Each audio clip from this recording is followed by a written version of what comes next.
Hi guys, welcome back to my channel. I hope you are all doing well. Today we are back with another foundation to review. It is the Makeup Revolution Conceal and Hydration foundation, and I will also be reviewing the concealer as well. Before we go ahead and get right into it, if you guys are new to my channel, welcome. My name is Belle. If you are not subscribed already, please make sure you click that subscribe button so you don't miss out on any of my future videos. And also be sure to click the notification bell so you get a notification whenever I do upload. So as you know, Makeup Revolution first released their first ever Conceal and Define range foundation about a year ago now.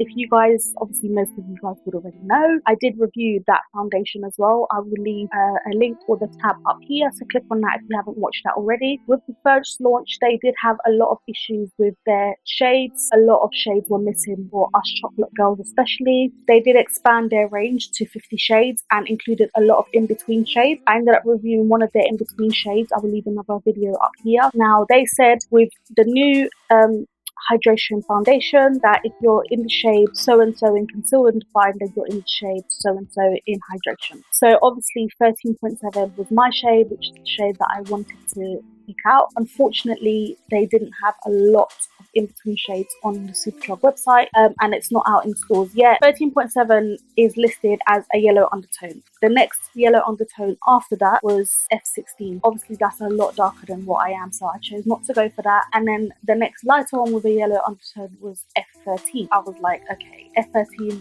definitely wasn't going to work for me, so I had to go closer to 13.7, which was 13.2. I haven't swatched it or anything, so we're going to try it out today. I did notice as well that the shades in the hydration are more pigmented, and I'm pumping it out on my hand now, are more pigmented and also darker than the Conceal and Define. So this is what 13.7 looks like. This was listed as a red and orange undertone, so that's 13.2. I didn't get 13.2 in the original shade, but I will swatch 13.7 so you guys can see what it's like next to each other. So this is 13.7 in the Conceal and Define, so you can see already the undertone is a massive difference. So 13.7 is my shade. I've had to go for 13.2. I'm just gonna have to make it work with the concealer, and I'll make it work. I've got the concealer in C13. I'm going to swatch that and then we'll compare it with the old one. So this is what C13 looks like in the concealer. So it looks like we've got a decent match there. Let's get right into it.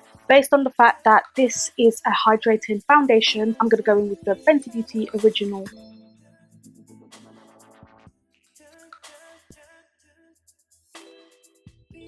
If you guys are wondering, I have combination skin, so I do get a little bit of oil on like my T-zone area, mainly my forehead and my nose. I'm just going to use 2 pumps of this foundation and I'm going to let it sit on my face for a little bit, just so that, oh my gosh, wow, okay.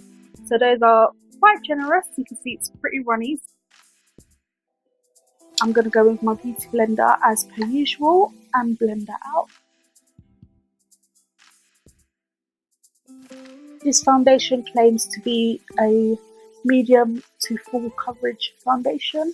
Coverage is very good. Obviously I don't really have like any marks on my face, so it might be a bit hard to tell if it will like cover up any dark marks or anything, but I know Tammi did actually review this foundation, and she does have a bit, I don't know if there's acne scarring on her face, but it did cover those up pretty well. So if you have like any acne scarring on your face, then check out Tammi's video. I'm pretty surprised with the shade. I honestly thought this shade was not going to be a good match at all, but I have to say I'm really surprised with that. In person, I feel like my chest is looking a little bit more golden and slightly lighter than my face. But I'm sure when I put my concealer and everything, that will help balance it out. I'm pretty happy with this coverage right now. We still have quite a bit left. I'm going to let that sit for a little bit, see if it oxidizes or anything like that, and then I will come back.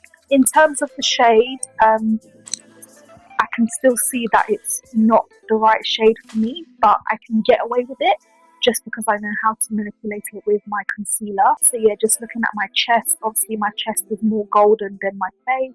So yeah, and in person it's more obvious, but again, I can make it work. So the shade for the concealer that I've picked out is C13.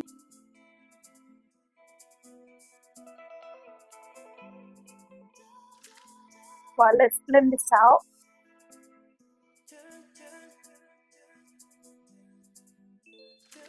I do think it dries quicker than I expected it to. I don't know how I'm feeling about this, you know. Okay, so you guys can see that I'm trying to blend that out. It does still dry quickly. So yeah, that didn't blend out well at all.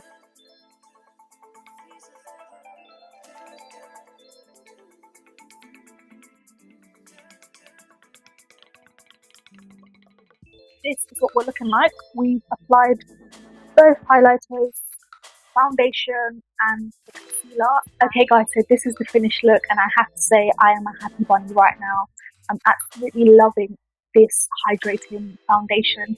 I love the way it feels, and I do want to mention as well, when I was doing my eyeshadow, I completely forgot that I actually had foundation on, and the way it sunk into my skin, like I felt like I didn't have any foundation on. So it's safe to say that when you wear this, not only is it very comfortable on your skin, but it does feel very hydrating, and it doesn't feel tight or cakey on the skin. I still do like the conceal and define, but I'm really loving this hydrating foundation at the moment. But I have combination skin, so I don't know how it's going to wear throughout the day, which is why I'm going to put it to the test. Chiming in here, apologies, we had a bit of issues with the sound. Just to continue with what I was saying, is that I will be putting this foundation to the test and wearing it throughout the day because I have combination skin and I don't know how it's going to react. And here is me showing you guys the setting spray or hydrating mist that I used. As you guys know, I do use a hydrating mist with all of my foundations, whether it's a matte foundation or a hydrating foundation, and this is just to reduce any powdery appearance that I may have on my face, and obviously this makes it blend into my skin a little bit more and makes it look more skin-like. Although this foundation shade that I used is 13.2, which was described to have an orange and red undertone, I do find that it did match me pretty well, which I was pretty surprised about. And as you can see from my chest and my face, there's not really much of a difference in terms of shade and undertone, so I was very pleased with that. Like I said, I will be doing a wear test and showing you guys how it looks after a couple of hours, and then you guys can make a decision and decide on whether you want to wear or buy this foundation or not. I do also want to add that the shade range for the hydrating foundation, the colours are a lot more pigmented and have, all I can say is pigmented, because if I think of the shades in the Define collection, the shades were a lot more ashy.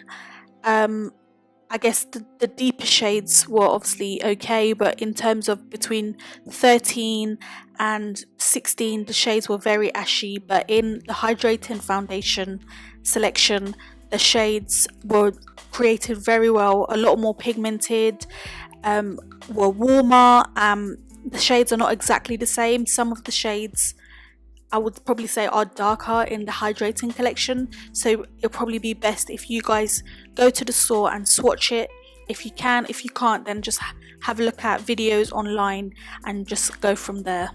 Okay, so this is what we are looking like after 8 hours and 30 minutes. If I'm honest, I honestly don't think it's that bad.